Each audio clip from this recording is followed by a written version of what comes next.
How to get QR code on Trust Wallet. Hey everyone, it's me Jessica from Create, Login and Delete.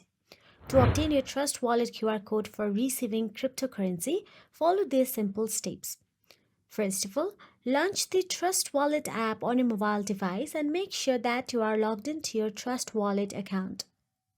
Trust Wallet might ask you for a facial verification or passwords. Enter that and navigate to the home page of your Trust Wallet app.